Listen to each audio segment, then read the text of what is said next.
India's got लेटंट वादामध्ये आता नवी update समोर येते।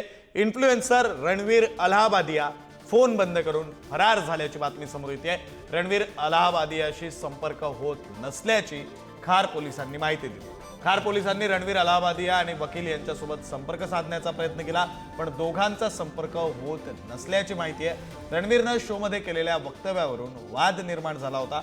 खार पोलिसांनी आतापर्यंत 9 जणांचे जबाब नोंदवलेले। प्रतिनिधी आवेश तांदळे आपल्यासोबत फोन लाईन वरून जोडले गेलेले आहेत। आपण त्यांच्याशी या संदर्भात बोलूया।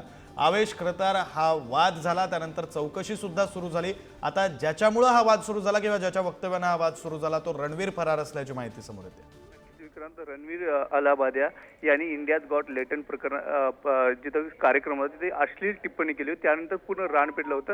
राजकारण नाही तर सामाजिक कार्यकर्ते यांनी सुद्धा अलाहाबादिया याच्यावर टीका केली होती आणि त्या प्रकरणी गुवाहाटी पोलीस आणि खार पोलीस या 2 जागी गुन्हा सुद्धा दाखल झाला होता।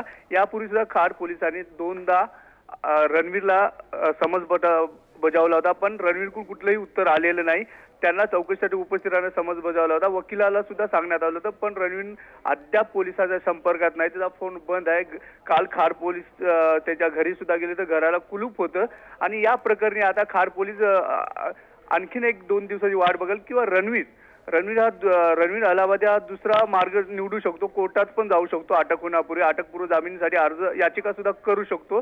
या प्रकरणात आतापर्यंत खार पोलिसांनी 9 जणांची चौकशी केली आहे। याच प्रकारे जो शोचा एडिटर होता त्याची सुद्धा आज सागर नावाची त्याची सुद्धा चौकशी झालेली आहे। विक्रांत, बरं, धन्यवाद आवेश दिलेल्या या सगळ्या सविस्तर तपशिलांसाठी।